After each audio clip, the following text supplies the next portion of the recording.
Welcome to Not Going Quietly, the podcast where we inspire growth, beat down biases, and get into all sorts of good trouble, with co-hosts Jonathan Beal and Britt East. No topic is off limits as we explore ways to help everyone leap into life with a greater sense of clarity, passion, purpose, and joy. So get ready to join us for some courageous conversation, because Not Going Quietly starts right now.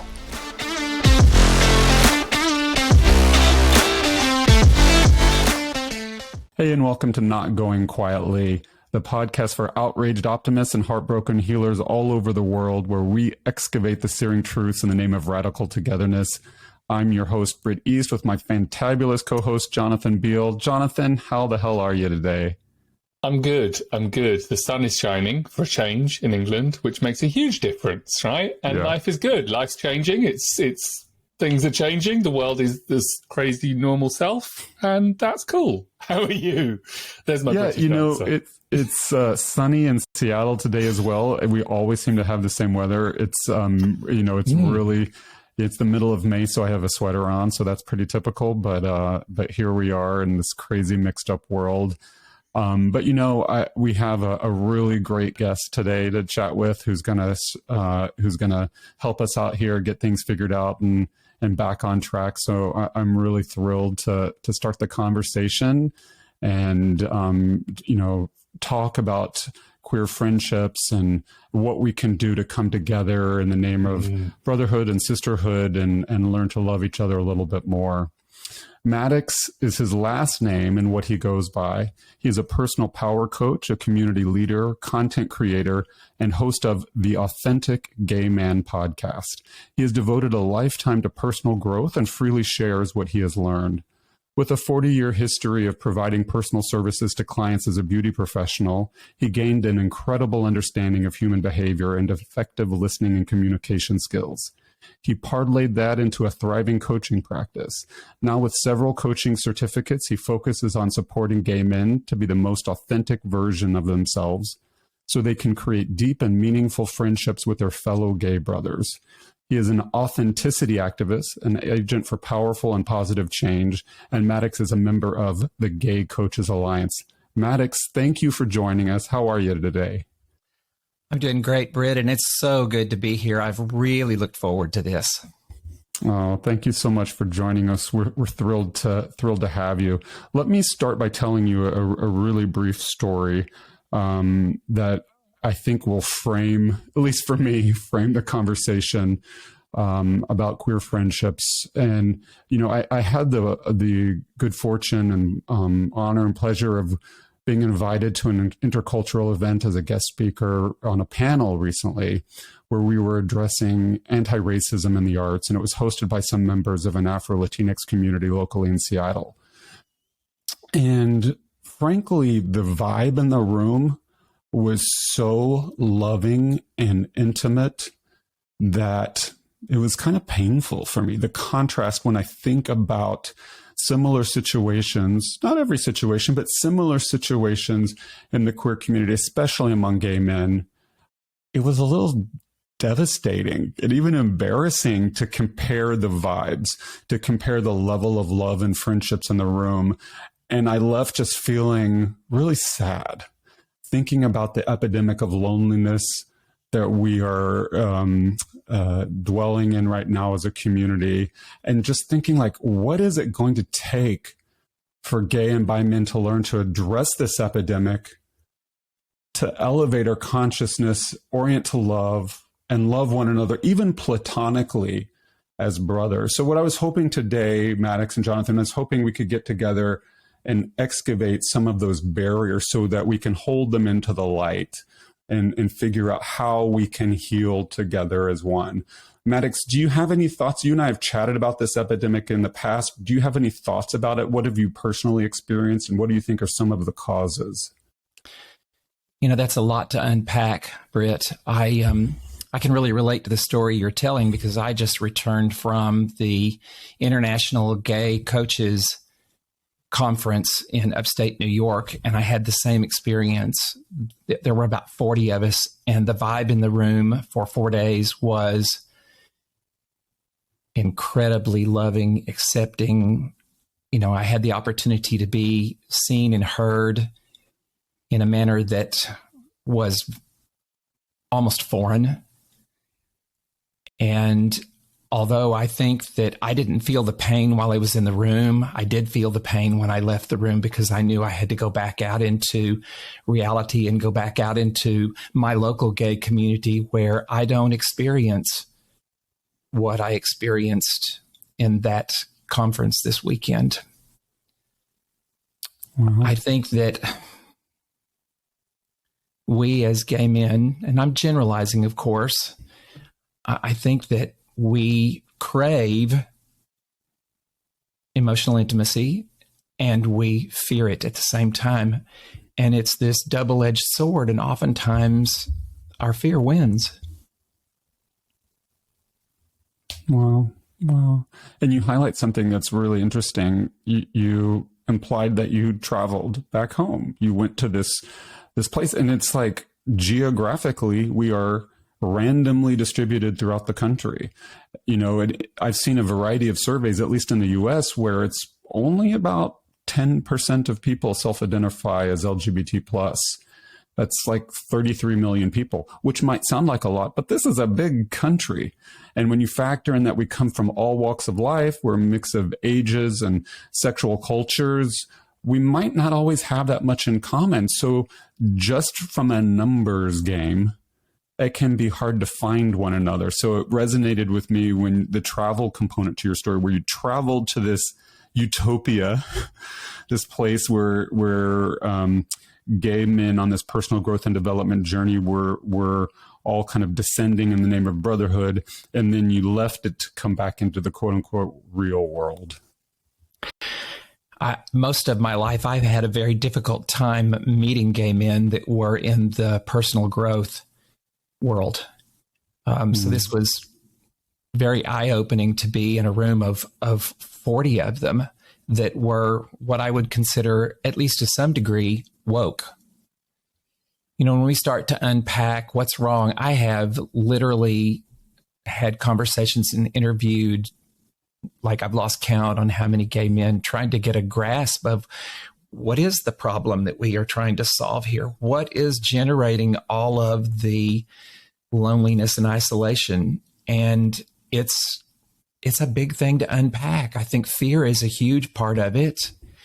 I think part of it is that we don't know how. I did a little poll on Facebook recently and said, you know, what is not a ton of people answered it, but even the ones that did give you kind of an overview. But one of the main things that people commented was they didn't know what to do about it. They didn't know how to move beyond loneliness and isolation. Some of them said if they did know, it was fear of rejection that kept them from moving forward. I find it so interesting that I go into, you and I both have been in these large gay groups where we show up for these connection calls, and everybody's clamoring to get on these calls to feel some sense of connection. And you get put into, you know, a breakout room for 10 minutes and you make a brief connection. And then I find that 98% of the men don't do anything with that connection after it's been made. They wait until the next connection call and get on, and they get another 10-minute fix in a breakout room. And there's nothing in between. And I don't understand that. Or maybe I do in some ways, because that would have been me at probably some point in my life. I'm going to take on Britt's role for a little bit and be the pessimist. Perhaps that's just because that's my experience. But it strikes me that in a community that is so driven by inclusion but exclusion to a degree, tribes and having to fit into a particular stereotype to exist, and you know all of the judgment that's wrapped up in that, whether it's internal judgment or external judgment, that actually there's, for me, just speaking in general, there's a fear of not necessarily rejection, but much more not being accepted because I don't fit what I'm expected to fit. And so I can only imagine that there's a sense of, and what if I don't match up? What if I don't reach what's required to be accepted into this relationship connection? Am I making any sense? I feel like I'm just thinking out loud. No, you're making perfect sense. And I think you're spot on. As I talk to men, I find that there's few that don't feel the whole, wow, I don't feel like I fit in thing, or I don't feel like I belong. That's, one of my main stories. For the first 38 years of my out and gay life, I was on the outside looking in. I never felt like I belong. And I've largely gotten to the other side of that now. But as I share my story, it's amazing how many men step forward and say, that's been my whole existence. I don't fit in. I don't feel a sense of belonging. It's an epidemic, and it's what's driving the loneliness and isolation. To me, to kind of sum it up, it's the plastics in Mean Girls. It's that kind of situation of just always being on the outside and not being allowed in unless you fit some perfect ideal, or I don't know. Well, I think who defines what that ideal is? That's the crazy thing about it. Who defines that? I think you're touching on a couple of different aspects, barriers that are really important. Maddox said, we don't know how. In other words, another way of saying that is we've lost any cultural transmission points or rites of passage or rituals or traditions unique to queer people. And part of that is because so many of our mentors died from homophobia and the AIDS epidemic. So we don't have people to teach us how to be gay, bi, queer, trans, lesbian. We have to figure it out ourselves. And that means we're all inventing a slightly different culture. And then we come together and we compare our notes to see what fits. There's no common cultural points of transmission. Many people of other races are born to people of that same race, where they are taught those cultural points of transmission, whereas many queer people are born in straight families. And so, like Maddox said, we just don't know how. And then when Jonathan was highlighting was gay bullying, that in many cases we try to stay safe by exposing others. Like if I pick on somebody else, then I can feel power, or even proximal power by toadying up to straight people, or I can deflect any awareness of my nascent sexuality or emerging identification because I am pointing somebody else's, especially if they are more quote unquote feminine presenting than me, then it might make them an easy target and I can hide back in the woodwork. I think the bullying is a big part of it. I've come to realize that, and I look back in my own experience as a child, when we are bullied, we feel completely powerless. And we'll do anything to just have the tiniest shred of power. I was bullied throughout my entire life at school. And at one point I felt so powerless, and this is not something I'm proud of, but I picked one of the boys that I perceived as weaker than myself, and I picked on him just so I could feel just the tiniest shred of power. Yeah, it's such a common story. Thank you for sharing that. I mean, I think a lot of people are frankly afraid to own that parts of their lives, their history, their stories. Frankly, I think experiencing bullying behavior changes us. I'm not a scientist, but I suspect it changes us on a neurological level, maybe even on a hormonal level. So it impacts the way that we see the world and experience the world until we go back and attend to those adverse experiences and wounds and find some framework of healing so that we can once again reclaim who we were always meant to be. It can go either way. I would never, ever want to relive the bullying that I experienced, and I wouldn't even wish it on my biggest enemy. But I look back now, it's come full circle for me. It came full circle for me about 3 years ago, where I had this awareness one day that perhaps all that bullying that I endured was one of the biggest gifts of my life. Like I said, I would never want to relive that, but I'm very clear right now at this time in my life that I would not be the man that I am. I wouldn't even be close to the man that I am if I hadn't endured all of that bullying. And those experiences forged me into the man that I am today. And I love the man that I am today. Am I still learning and growing? Do I still have more to go? Absolutely. But I love the man I am today. And I wouldn't be able to sit here and tell you that.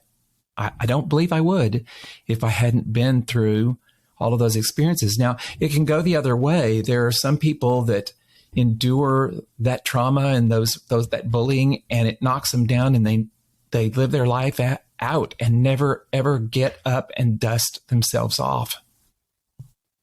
I hear you. That's so beautiful. I want to share just briefly from my own life, vulnerably, that I have tended to my wounds and done a lot of healing work and personal growth and development. I'd still rather never have gone through those experiences. I'd trade it all today in a second. And just, I know that that's not like what you're supposed to say, but that's just the truth for me. I mean, just being really honest, I would trade it all in a heartbeat if I could just be quote unquote normal. Yeah, I love your honesty, Britt, because there's no real what we should say. That's an illusion. That's why we're not going quietly. Yeah, exactly. We should put you on the commercial. It's interesting because I didn't experience any bullying really when I was at school or even growing up, or even when I came out at school, or I was very fortunate. And yet I still experience the disconnection and the feeling of being on the outside. And so that tells me that it perhaps is something else, that it perhaps, does that make sense? Yeah. Jonathan, do you experience bullying as an adult from the gay community, especially when you disclose your sexual orientation? No.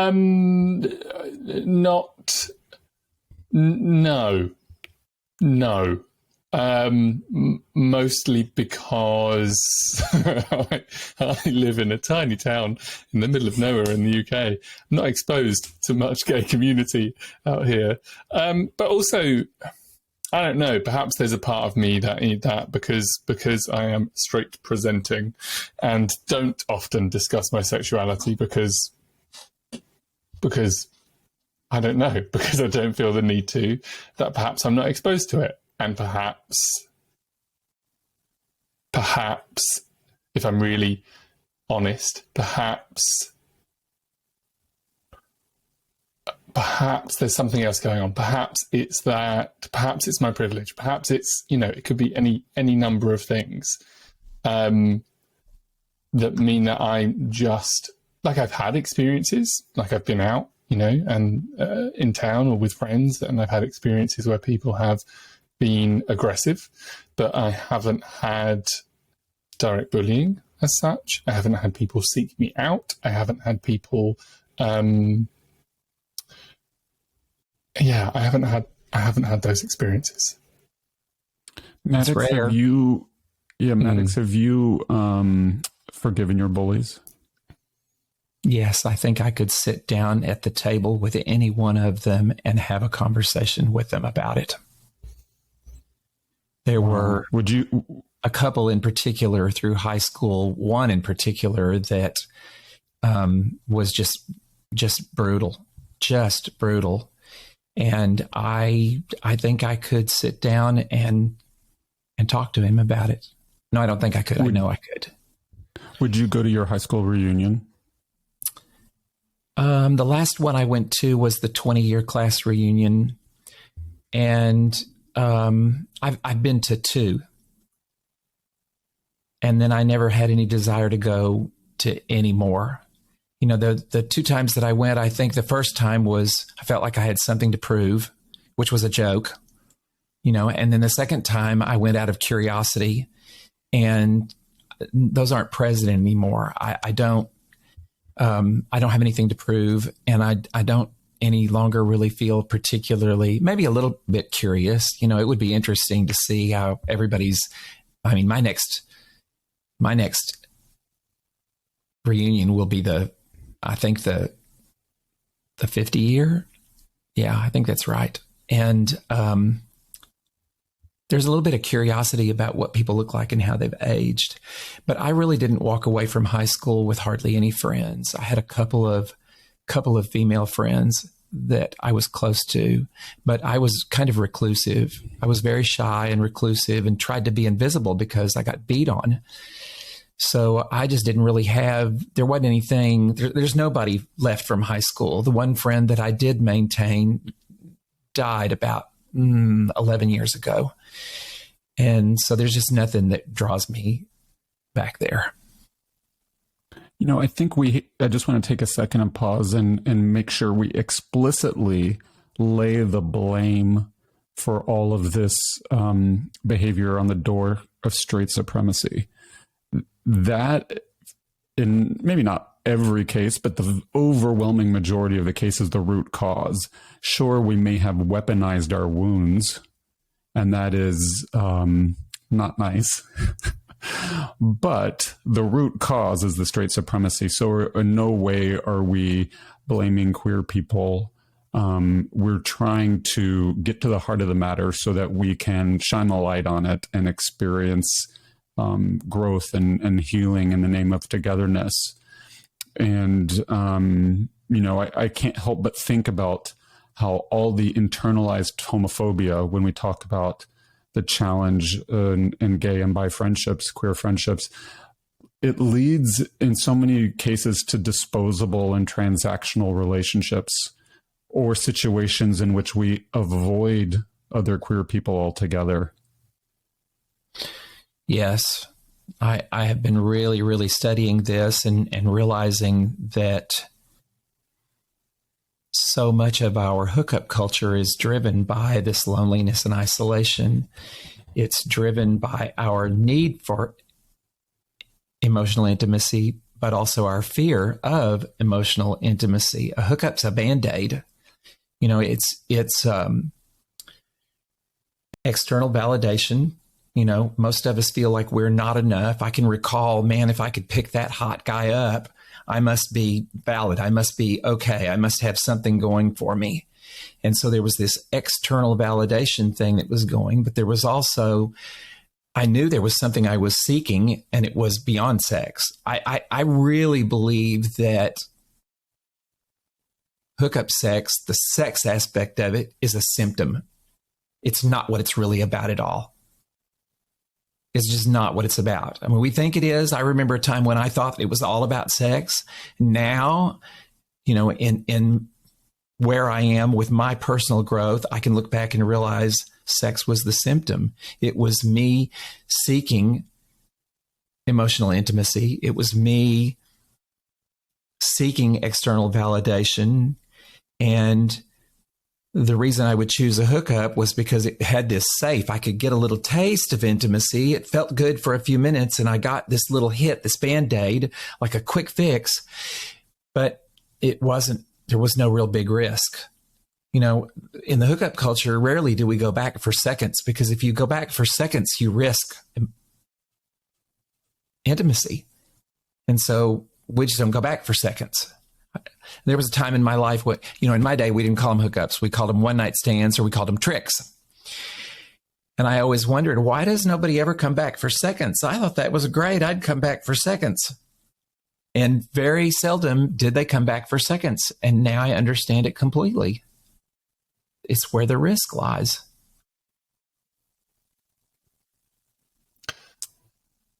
I wonder how much of it is wrapped up in shame, right? Like, I mean, I know and know that most of it is wrapped up in shame.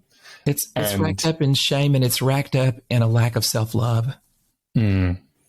We're looking for love in all the wrong places. We're seeking to get certain needs met, and the validation and the intimacy, and it's not out there. It's in here. Everything shifted for me when I really started to embark on a journey of self-love, when I really began to slow down and look at what would it look like? What would it taste like? What would it feel like? What would it be like if I actually loved myself?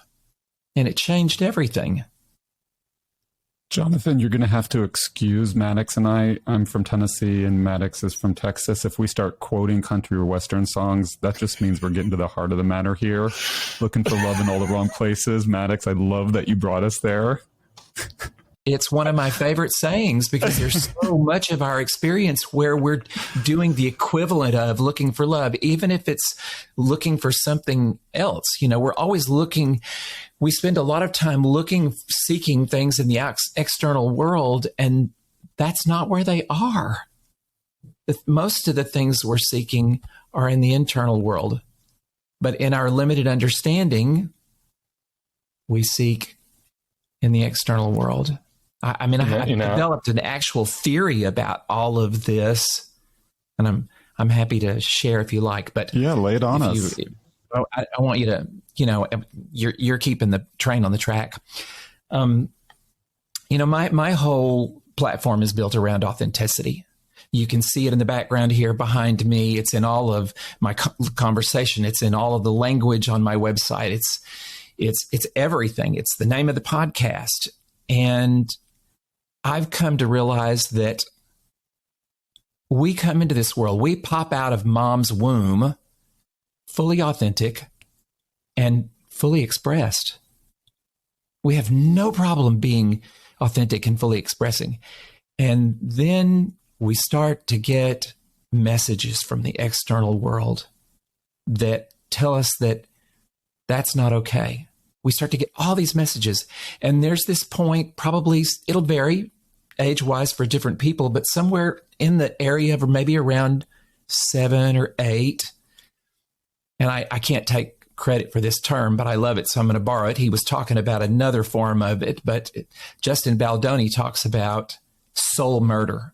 And I borrowed the term because I do believe that we commit soul murder. And what I mean by that is we are getting these messages that our vulnerability and our authenticity are not okay. And so we literally sever ties with that part of ourselves. We cut that part of ourselves off completely. And when we do that, we don't really get it right away, but we realize something's missing. And we become seekers. And we become hustlers. And we're out seeking that something that's missing. And it shows up in the form of, I got to get that top-notch job with that big title. I got to get that perfect partner. I got to get the big house on the hill. I got to get the fancy cars. I've got to get the global travel. I mean, it can show up in a variety of different ways, but we have this hole inside of us, this complete void. We know that something's missing, and we're trying to fill it in the external world. And no matter how many titles or spouses, relationships, houses, cars, it bankrolls, big funds in our bank, none of that can ever fill that void. So we just keep accumulating. I mean, we see this in our society. You know, you've got $187 billion in your bank account, you know, Bezos or Musk, and they're just still adding and doing whatever they can to accumulate. They're trying to fill a void that can't be filled. There's no amount of money, no amount of material worth. Or to quote what we're seeking is we're seeking to reconnect with our authentic self. Or to quote a meme out there now, men will literally buy Twitter instead of go to therapy. And I think what you're talking about is you're describing a lot of the patriarchy. and that we as gay and bi men, cis men, stand at the intersection of multiple identities, and we're socialized qualitatively differently. When what I mean by that is many gay and bi men experience the world first as men, and we're socialized first as men. So the same constraints placed on straight men through male supremacy and the patriarchy are placed on gay men and bi men. So we have that fear of vulnerability. We have that drive to participate in the zero-sum game of capitalism, where we get ahead, quote unquote, on the backs of others. And people are disposable. We have, in many cases, selected several people in our lives, often our family, whether that's chosen or family of origin or genetic based. And those are the people we protect, and everybody else is to some degree an enemy. And I think that's why straight men also struggle to find friendship, especially as they age. Yes, I agree. And I must say, I've learned more about the patriarchy from listening to your podcast than I have from any other source. Oh, thank you. Jeez.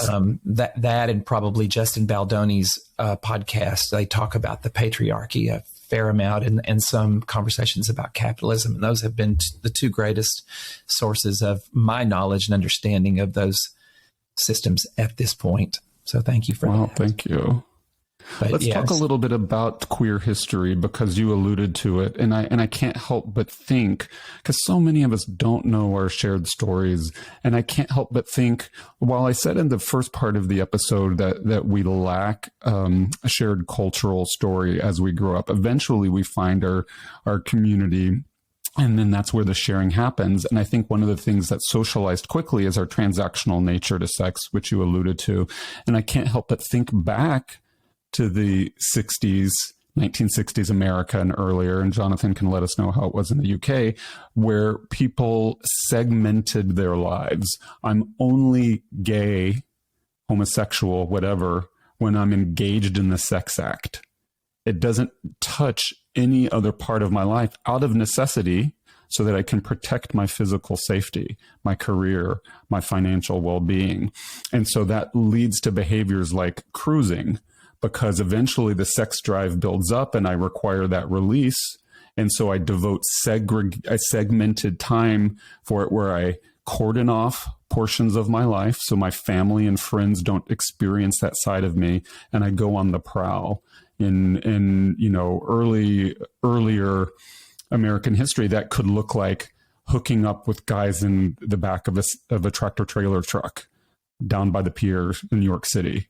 That could look like hooking up with strangers at rest stops. It wasn't only that, Maddox alluded to the soulfulness that might be missing in some of those transactions. It was also a physical necessity. We could not afford to be known, because we could then be blackmailed. Our literal existence was illegal. If not functionally illegal, it was literally illegal. We were not even allowed to congregate, much less engage in the sex act, much less engage in loving relationships. So that's where it all goes back to straight supremacy on some level. And when you understand that history, you can then maybe reflect on how maybe inadvertently you're participating in some of those old narratives. And it's one thing to go out there and hook up with strangers as a celebratory act of momentary self-love. It's another thing to, like you said, Maddox, slap on a Band-Aid. I had a bad day, so I'm going to pop on Grindr. Rather than deal with the root cause, I'm going to paper over my pain. Well, I had somebody a few days ago tell me, and he was, like in his mid-30s, tell me that he had sex with over 1,000 men. I think it's really common. And I just can't believe that that's about sex. I mean, the thought of it just made me tired. I'm like wow. Logistics alone. Scorpio. I love sex as much as anybody does, but the thought of 1,000 men by the time I would be in my mid-30s, I just couldn't even wrap my mind around that. He must have a spreadsheet. Didn't have an ounce of judgment about it. I just can't believe that that's about sex. Yeah, it's a really interesting one for me because I've personally, like, that's never really been a part of my experience. I haven't been in hookup culture. I haven't done those things in order to seek connection or anything else. If anything, I've just isolated myself even more, and those reaches for connection, whatever they may be, whether it's emotional or some form of intimacy, that hasn't been part of my experience. And like you, I have no judgment about people who are engaged in having that much sex. And like you, I can see how partly it can be about sex, but I can see how the majority probably isn't. Yeah. Well, I mean, sex is a real thing. Let's face it. It's big, and yeah. But I still don't think there's any way that it could be all of the equation. I think it's just.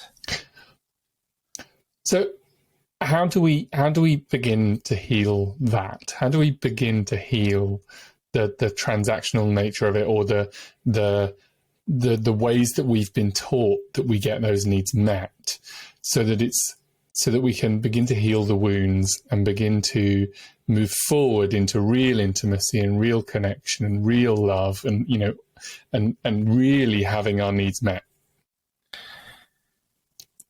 I think that there's several steps to that. As I spoke earlier, one of them is really leaning into the self-love. I think that we have to step up and take responsibility for our lives. There's a point where you have to stop saying, oh, I was bullied as a child.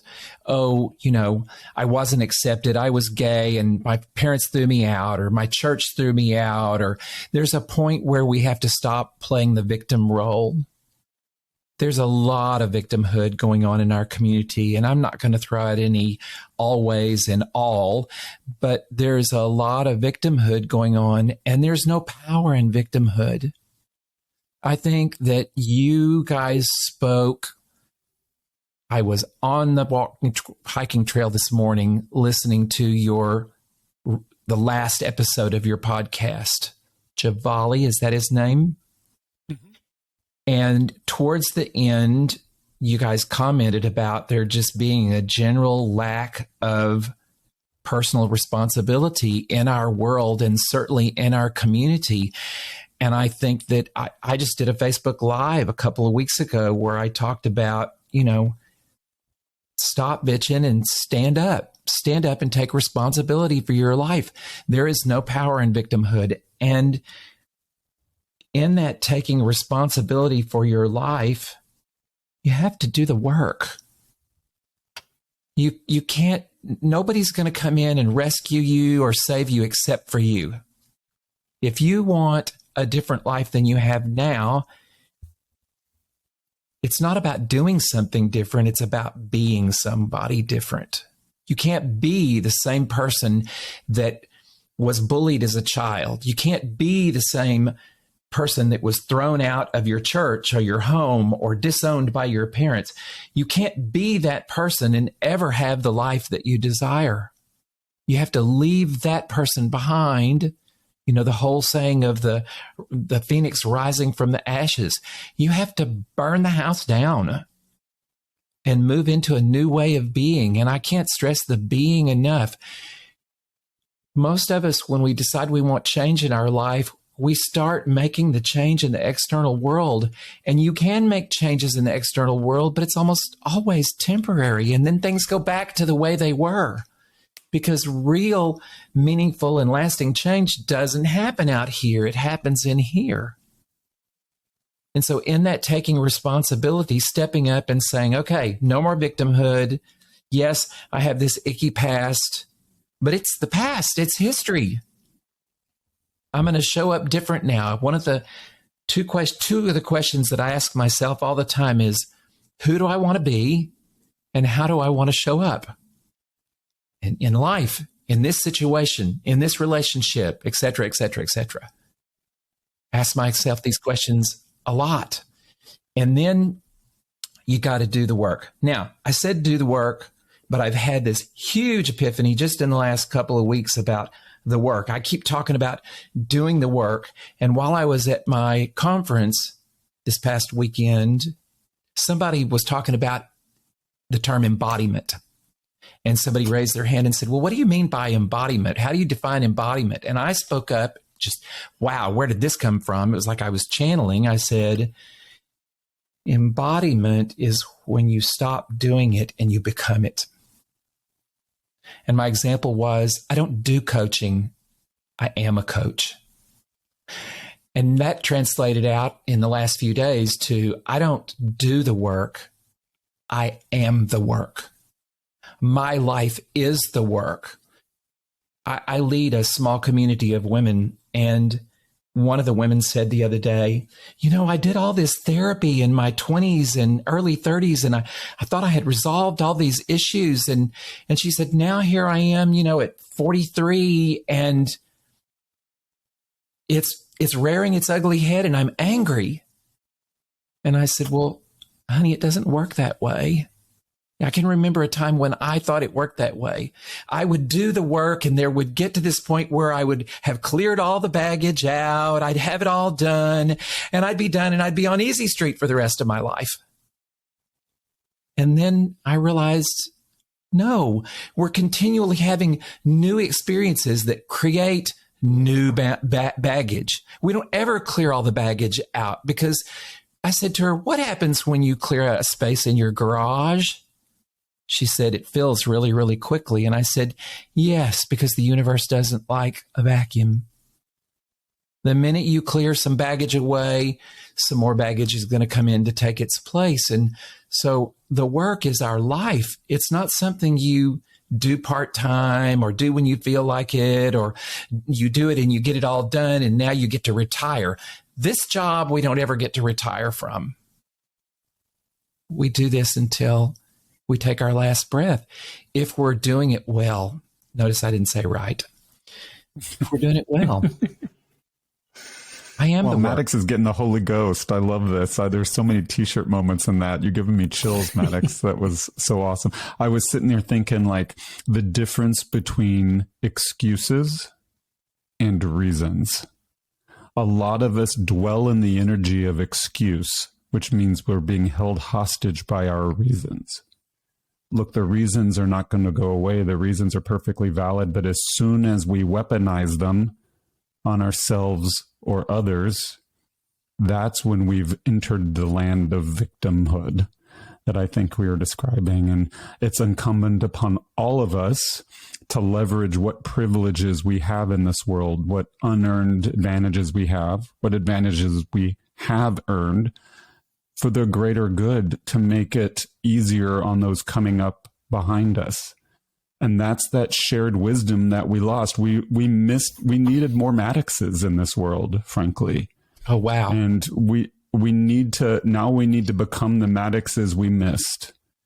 In all honesty, I cannot wave a magic wand and reverse the impact of the AIDS epidemic or homophobia.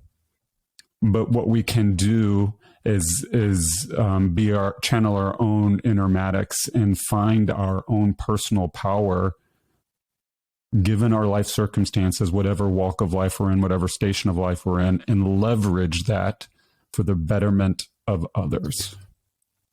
Yes. I completely agree with you, Britt. And what I want to add to that, because I think it's really important, is that all of this is about making a choice. All of it. And you can choose to stay stuck in your story, or you can choose to write a new one. And it's not to say that your story wasn't painful, wasn't real. It was.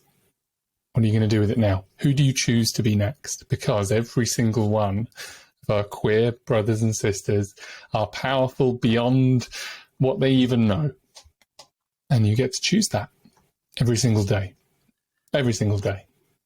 So well said, Jonathan. We are at choice. Every moment of every day, we're at choice. There's no default here yet. There's so many of us that are acting like there's this actual default thing. Yep. And there's not. You asked early on the question of, how do we move beyond this loneliness and isolation? And we've touched on several things. And one of the other things that just surfaced for me as you were talking was we have to talk about this. We have to come out of the closet with this and talk about this. We have to talk about all of it. We have to talk about sex. We have to talk about loneliness and isolation. You know, I've realized one of the reasons we don't talk about loneliness and isolation is because when you say the word lonely, we equate that with loser. Only losers are lonely. And so nobody wants to admit that they're lonely because they don't want to be seen as a loser. So there's all this loneliness and isolation going on that nobody will talk about. There's all this hookup culture that we talk about it, but in a negative way. We just talk about how we either hate it or how we're part of it and we love it and we think it's awesome, but we don't talk about what's driving it. We have to start having these conversations. I used to call them difficult or challenging conversations. I no longer use those terms anymore. I call them authentic conversations now. I realized that by calling it a hard conversation or a challenging conversation, I was predisposing that it was going to be difficult or painful. But when I say I'm going to enter in an authentic conversation, it doesn't predispose any of that negativity on it. Maddox, given all that, what should we require of one another? Wouldn't it be beautiful if we could all surround ourselves with a little circle of accountability partners, and that we would require that we no longer beat ourselves up. We no longer self-deprecate. I mean, that's some of the forms that come to the lack of self-love. We hold each other accountable to treat ourselves the way we actually want to be treated. I mean, most of us, if we treated our friends the way we treat ourselves, we would have no friends. Exactly. Nobody would put up with the shit that we do to ourselves. Nobody. Amen. I mean, we have this whole conversation going on about toxic relationships, and somebody comes in with toxicity, and then we do the whole cancel culture thing. And some of that's warranted, I think. You know, I've had some toxic situations where I've tried to work it out, sat down, tried to have conversations about it. There's this point where you're hitting a brick wall, and when that happens, I'm going to take care of me. My sense of self-preservation is really strong. I'm going to exit from the toxicity. But then there's that moment where we got all this toxicity that we're treating ourselves, that we're not addressing that. The world treats us the way it sees us treat ourselves. Other people treat us the way they observe us treat ourselves. I also wonder if we should require that our loved ones, in some small way, become this work that you described. And there's lots of ways of requiring it. It's not even issuing an edict, a rule, or a mandate. It's we require it through our presence, through our embodied presence, what we exude, what we evoke. I'm at the point now where I will have acquaintances that are not involved in the work. But my friends, my circle of friends, they don't make it into that circle if they're not doing active in some form of the work. And I wouldn't even consider a romantic relationship with a man that wasn't doing his work. No way. Done it in the past, been there, done there. You know, I know this is a trite saying, but I got the t-shirts in my closet. I'm dating myself here, but that's okay. Sometimes it just seems like we're so happy to accept so little from life. Like the old saying goes, scrambling for crumbs from the table of joy. And I can't help but wonder if what we require of ourselves might be more joy. One of my teachers once said to me, in order to walk up to the banquet table, you must drop the handful of weevily peanuts. That's scary. It is scary because in our lack of self-love, we often don't believe we deserve the banquet table. You know, think about how sabotage plays a role in so many of our relationships. Somebody shows up really, really great in our life, and they are telling us they want us, and they're demonstrating that they want us. And if we don't have a certain level of self-love where we actually believe we deserve that, we will sabotage it every friggin' time. Or not only that we deserve it, but that we require it. We require this self-love from ourselves. Anything less is unacceptable. Yeah, I love that. I don't think I've been thinking in terms of require, and I got a new measuring stick now. Thank you. I will be thinking, I don't mean measuring others. I mean measuring myself. Yeah. I require. I love that. Require. At least in the long term, we all fall short every day. It's not about perfectionism, but in the long term, we place our awareness and attunement on what we expect from ourselves, the experience we expect from ourselves in the world, and use that as fuel for our own decision-making, as Jonathan said, and self-empowerment. Yeah. Well said. To your point on self-sabotage or sabotage in general, I think I'm currently going through a process of that at the moment, which is really interesting. And I've now been single for 6 years and haven't entered into the idea of any romantic relationship purely because didn't feel ready. There was some work I had to do, all of that kind of stuff. And then it got to the point where it was just, no, now I'm just putting it off. And what's really great is when you do the work and you can step out and you can be the observer and you can watch all of your patterns and you can watch the self-sabotage. You can choose different. You can choose to lean in when your self-sabotage tells you to run away. You can choose to accept love or possibility when all you want to do is hide. And you can choose to require self-love of yourself when you want to look for all of the reasons why you're wrong. Yeah. Mm-hmm. And I think those choices that we're referring to are dependent on our level of awareness. If you're not very aware, you can't make really great choices. Exactly. And that's one of the big reasons to, do your work. It's a pickle because you have to be attuned to the need for the work before you do the work. And it's kind of a paradox and it's tough. And we're not trying to minimize that in any way. I also can't help but wonder if one way of resisting the patriarchy that we described earlier is requiring mutual vulnerability, meaning you won't enter my sphere, my inner sanctum. We can be acquaintances, we can wave hi in the grocery store or whatever, but you won't enter my inner circle unless you show up the way I show up, with a shared trust and vulnerability built over time.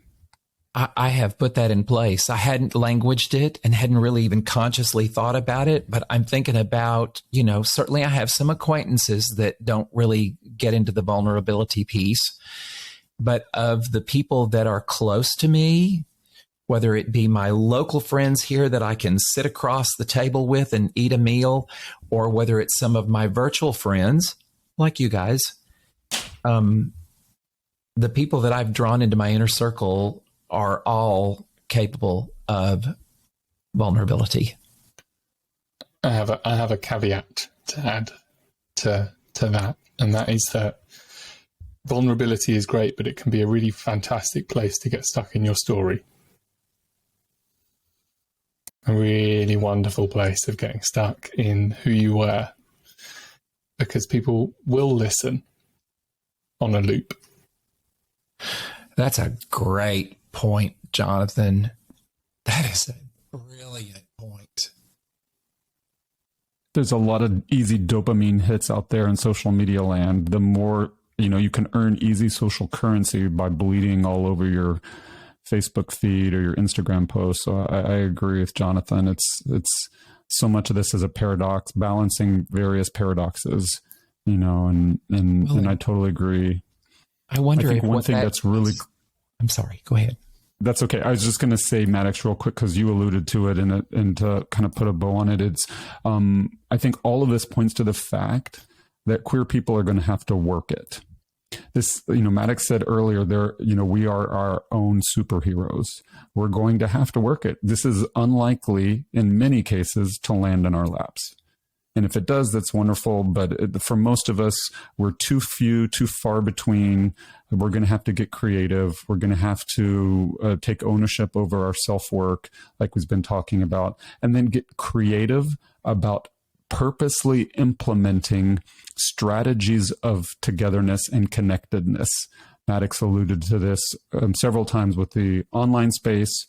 So, one of the main excuses that I hear, whether it's from queer people looking for love or looking for platonic love or romantic love, is that there's no gay people in my town. Can't fix that for you. That's an easy place to dwell. Like Jonathan was kind of mentioning earlier about sitting in your vulnerability. So you're going to have to get creative. What are we willing to do in the name of mutual love and radical togetherness?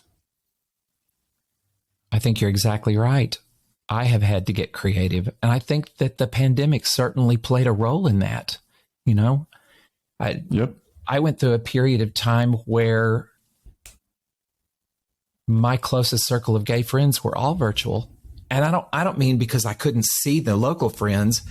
I've gone through a lot of my life where I didn't really have close gay friends. It's only been in the last 2 years, 3, that I have started to draw gay men into my, all my friends were straight. I didn't feel safe and wasn't comfortable with gay men. That's all changed now. So I think that, I love what you said earlier, Jonathan, about turning your wound and your story into that vulnerability where you get stuck in it. And because I kind of see that this thing that I call wound bonding.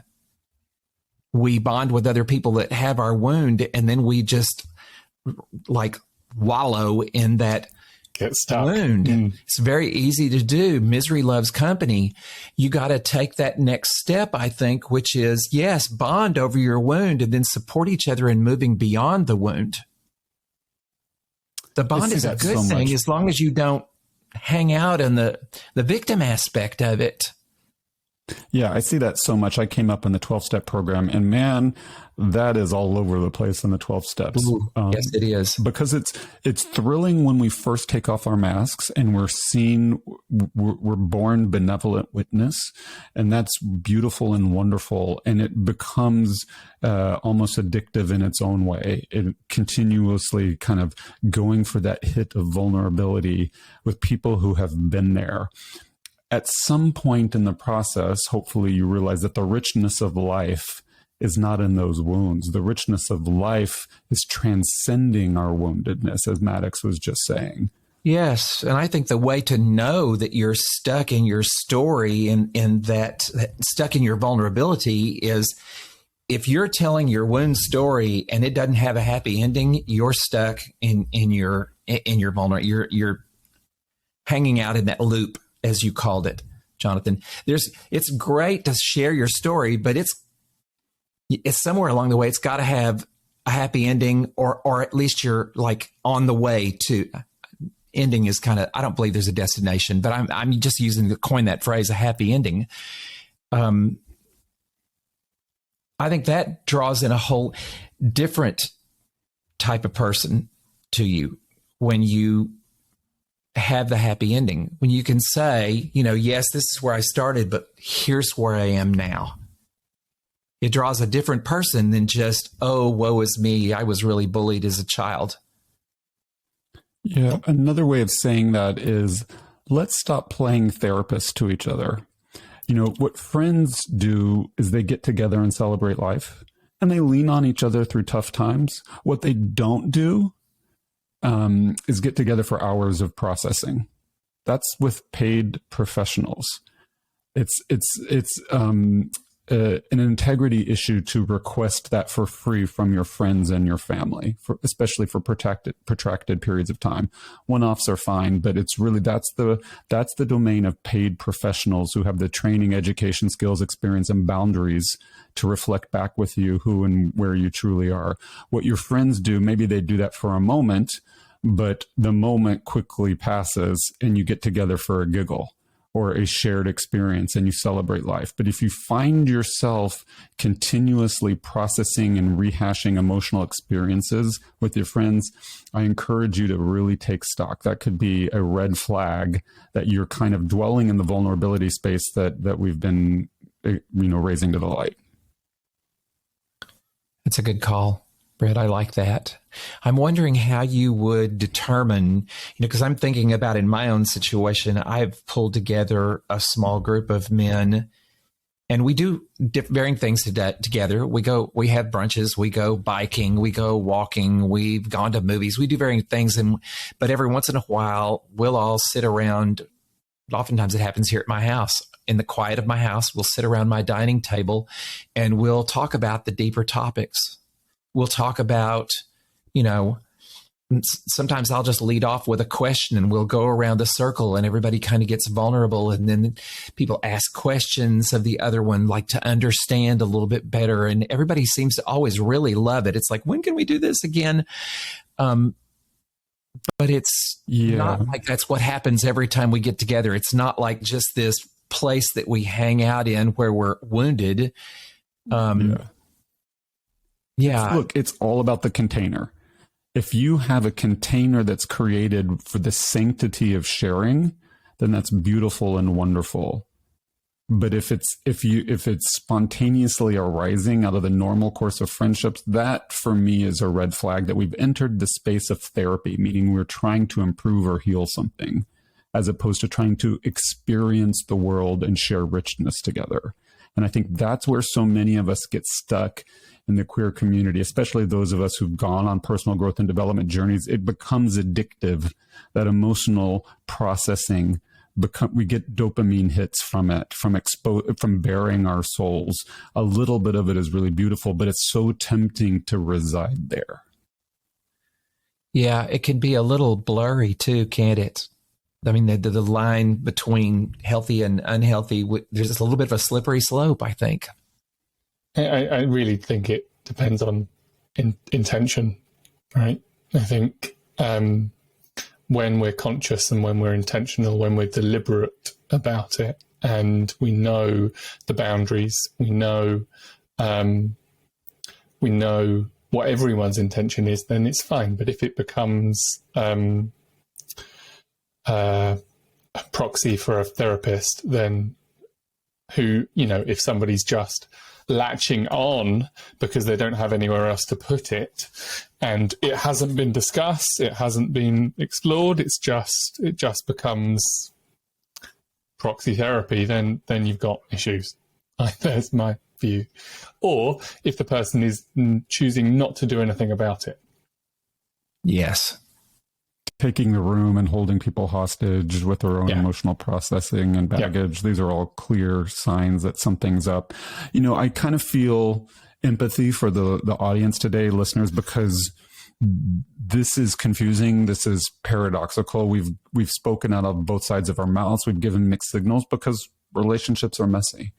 And there's no easy answers here. And we all stand at the intersections of multiple identities, all with their own cultural baggage. The baggage that men experience, the baggage that gay men experience, the baggage that bi men experience, cis men, whatever, white men. We haven't even talked about gay racism in this episode and gay misogyny and how that can impact our disconnectedness and the fragmented natures of our community. I mean, we could go on and on for hours. And so I can understand if a listener is like, well, dang it, I feel a little bit hopeless and overwhelmed. Maddox, would you fix that for them real quick? Real quick, I'm going to wave a magic. There you go. And it is our work as a human being. I just keep coming back to that. I think I realized that as long as I was doing the work, it was one step forward and 3 steps back. It felt like I was not getting the traction that I wanted. And I can look back now, even though I've just had this awareness in the last few days, I can look back and see that there was this point where it shifted, and it was more like 3 steps forward and 1 step back, and it became smoother. It became, I don't know if I want to use the word easier, but in some regard, and I can look back now and really correlate that to, as long as I was doing the work, I was not getting much traction. And when I became the work, it became a totally different experience. Absolutely. I love it. It became more joyful. It became, because it's a part of me. Instead of being outside of me, it is inside of me. When I took it internally, everything shifted. Absolutely. Embodiment. I could talk to you all day, Maddox. It's just so beautiful to engage you in this space and to learn from your experiences. We just thank you so much for coming on the episode today and sharing with us. Maddox, will you tell our listeners where they can find you? You can find me at theauthenticgaymanpodcast.com. Very easy to remember. I will also provide a link for you guys to put in the show notes. That is my Linktree link. So that'll give them access to pretty much everything. This has been amazing, gentlemen. And thank you. You have reflected some wonderful things back to me, and I am receiving that. I just want to say, thank you for your words of affirmation. Wonderful. I am receiving that. Thank you. Thank you so much, Maddox. Everyone, you've been listening to Not Going Quietly. You've made it through another healing episode. Congratulations. Thanks for bearing with us. And, we encourage you to check out previous episodes in our podcast. We've covered so many different healing topics for queer people from all walks of life and straight people as well. And, it's just been an absolute pleasure to have you with us. I'm your host, Britt East, with my fantabulous co-host, Jonathan Beal. Thank you so much. Have a great day. Thank you. You've been listening to Not Going Quietly with co-hosts Jonathan Beal and Britt East.